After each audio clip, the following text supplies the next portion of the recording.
What's going on, guys? You know who it is, and we're coming right back at you with a review today. Now, typically I would review lightsabers, or an airsoft gun, or a Nerf gun even. Well, today is a little different, and I'm excited to do this one. What we are reviewing today is what is called a cold steel training weapon. They're usually made of rubbers and polymers, and are used for martial arts training, for combat videos. You can use them, and they go off pretty well, and don't have to worry about hurting anyone.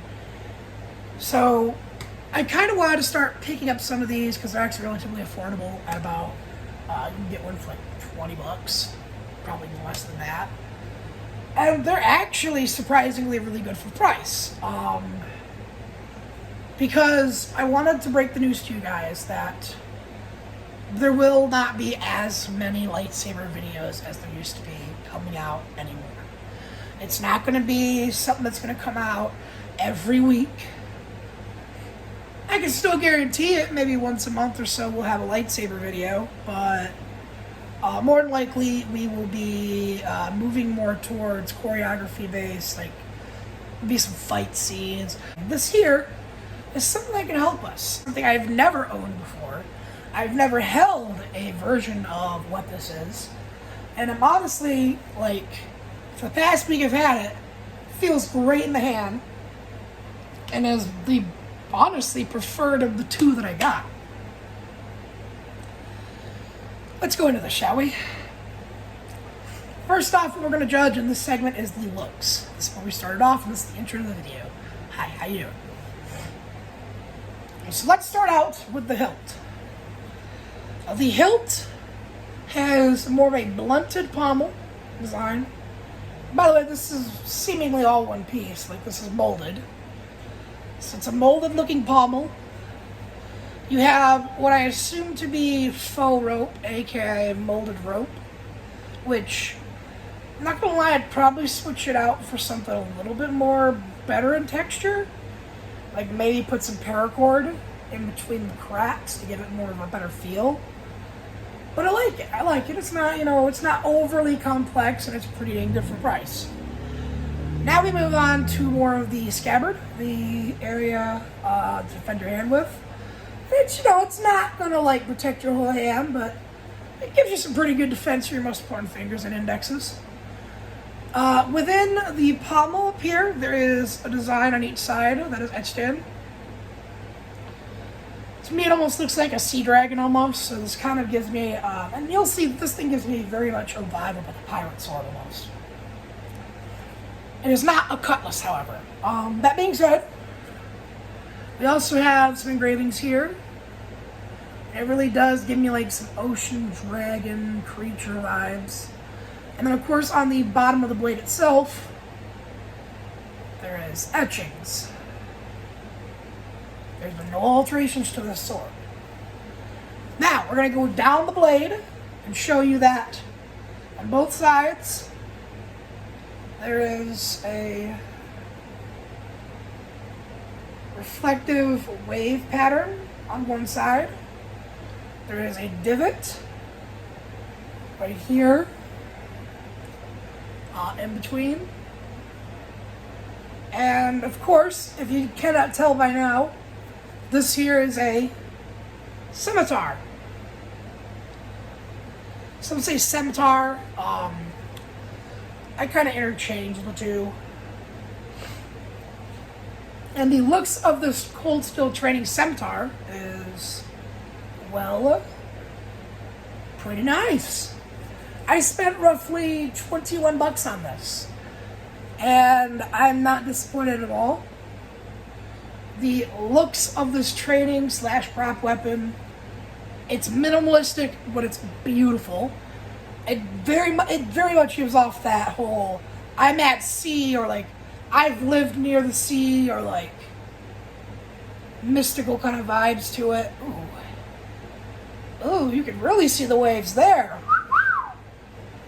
And yeah, the sword itself is a design that's not too off from what we expect a sword to look like. It's a little different. The weight distribution is different, but it's honestly quite nice. and at a rough total estimated length of around 32 inches, I am quite impressed with it, with the looks.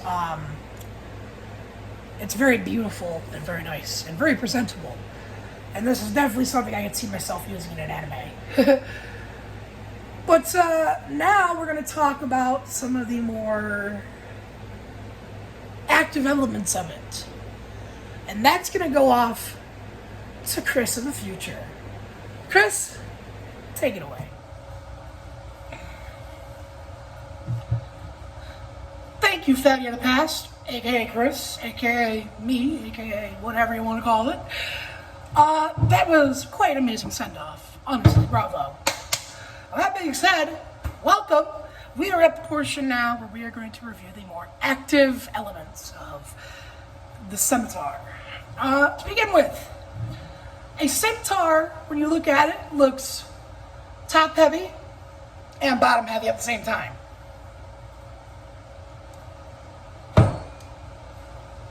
Thing is, at least this specific Scimitar is pretty balanced, actually. What we're going to do is called the wrist test.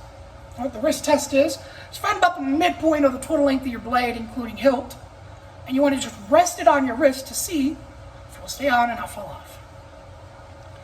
Let's do this, shall we?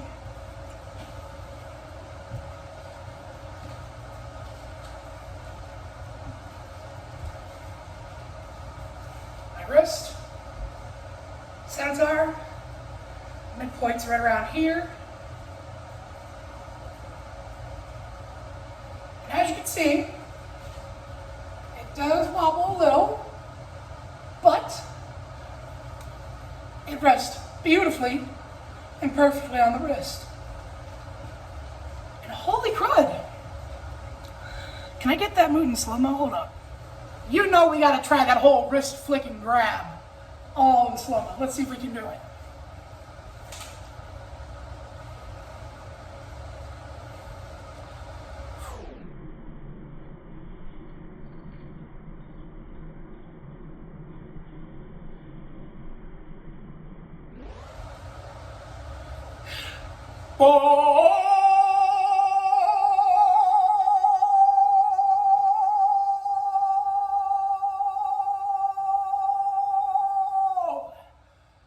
Bring on the Vikings!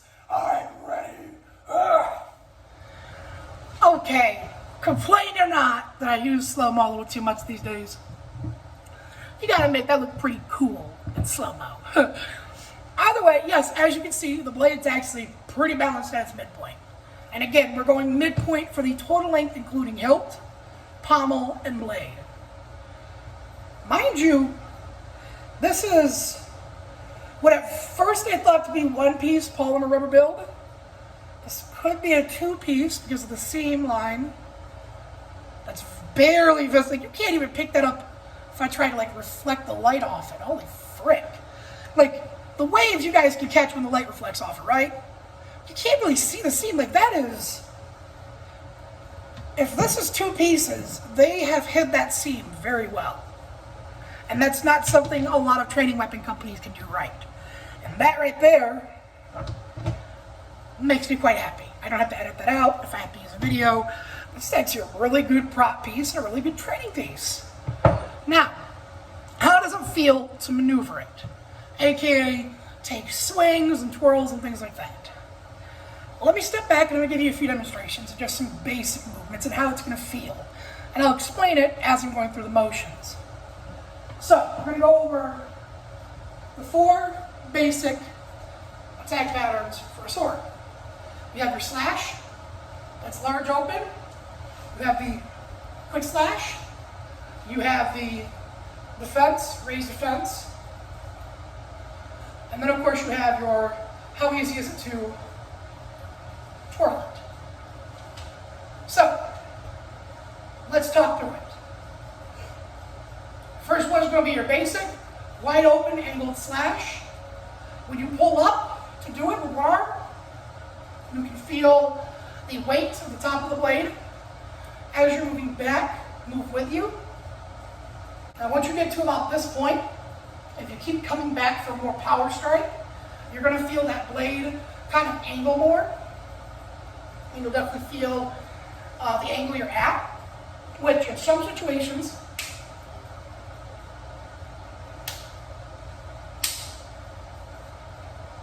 at first that adds back to it. That being said, sometimes that extra weight, when you come up for a power cleave like this, power slash, we're going to call it, it can help you kind of decide what angle you're coming in at, and you can adjust it a little easier. But my thing is it's just very, very, very slightly too heavy for that. At least to be as accurate as, say, someone wants to be surgically. I'll demonstrate it real quick. Like this. One more time. So in full motion, if I lose my kilt, it looks something like this.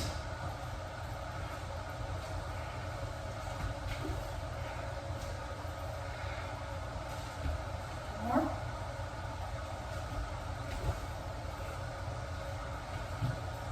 Once more.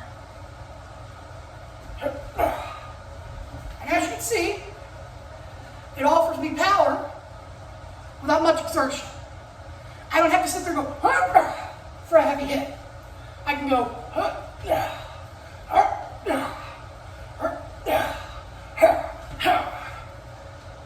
and you know, you'll feel it in your shoulder as you swing, especially if you come for a downward. You're going to feel that in the shoulder. But it's quite nice. I like how the slash goes.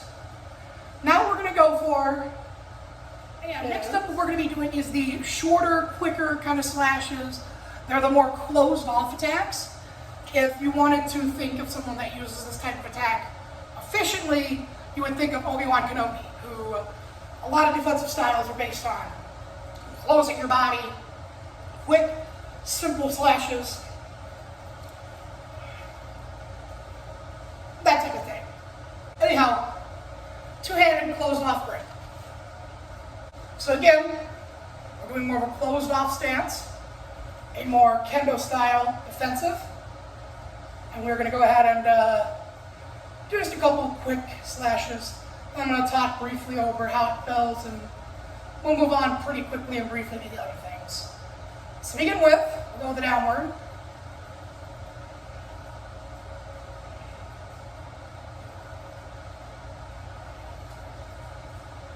Feels pretty smooth. When you come up, again, you feel that weight kind of come with you and travel. But then when you come down, you don't have to go up as high, because again, that weight, that gravity, and the work with your arms can actually bring it down pretty quick. I like it. Now let's go for more like a side slash closed off short. And this time we'll go from the left. Actually, this time we'll use it left over right too. So.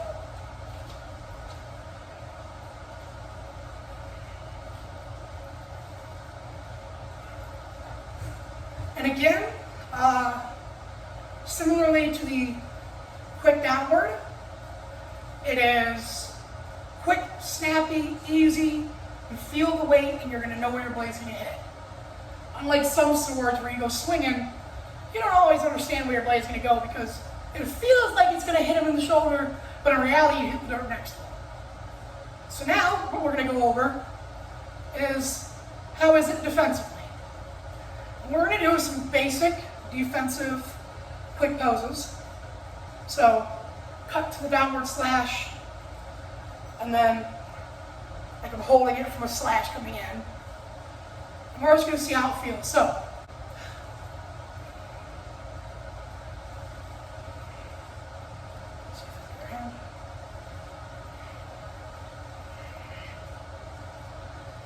it's snappy, but not as snappy as I'd like it. That weight does weigh it down, and as a defensive weapon, you've got the bolt to block something, but that speed's not there defensively. It's definitely more of an offensive type weapon. Now, lastly, what we're going to go over, and honestly, something a lot of you might find more interesting than the actual sword itself, is twirling. Jedi do it, lightsabers do it, some sword people twirl. How's it twirl. We're gonna give it a shot. Let's see what I can do. Alright.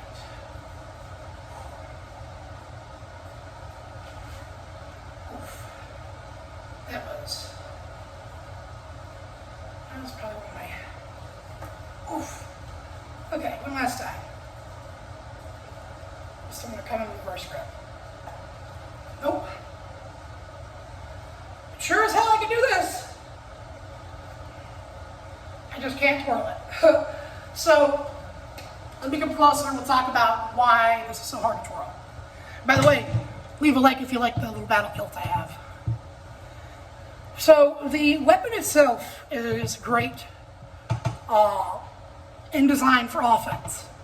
The blade offers you a little weight that'll help carry it, help you be a little bit more precise. And the thickness of it definitely offers some defensive value if you can get in position quick enough. However, this is definitely not a sword you can be flashy with. You're not going to be, you know, flipping this thing in the air. You're not going to be twirling it in your hand too much. You can definitely do it. It's possible with some practice, but if you're someone like me who's more used to a normal blade, it just feels so foreign. And so I've got to give the functionality of the blade an appropriate scoring. And if I can be honest, functionality, this gets a solid 6.8 out of 10. It's not exactly a 7, to be honest. There's a lot of things that can be improved on. Number one, I think the pommel, I like the design a little bit, the whole rope wrapping. I just wish the rope was a little bit more rounded off, because when you come here to this, it looks thinner than what the rope would be in reality. That being said, I will be making alterations to this blade to make it a little bit better. So the hilt is one thing where I would do a little bit of improvement, more so just make it a little thicker towards the thinner side of the hilt, because that does offer a little problem here in the webbing of the thumb.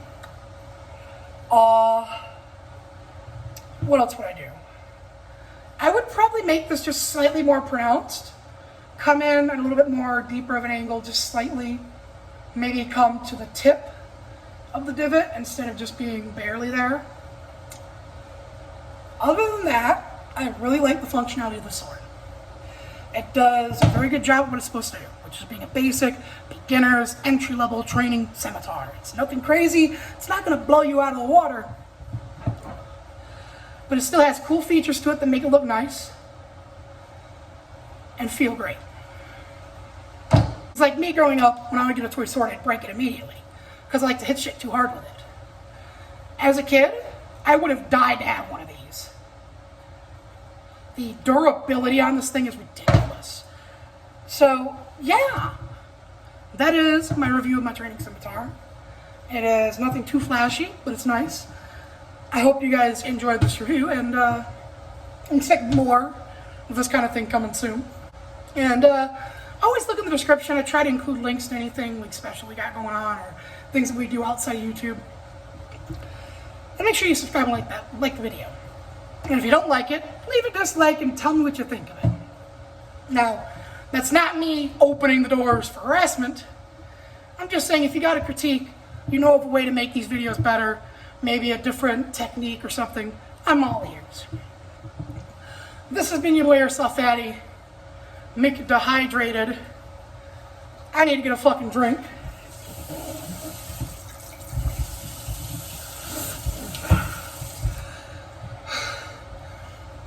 This has been your boy, Thirsty Boy Fatty. And I'll see you guys in the next video.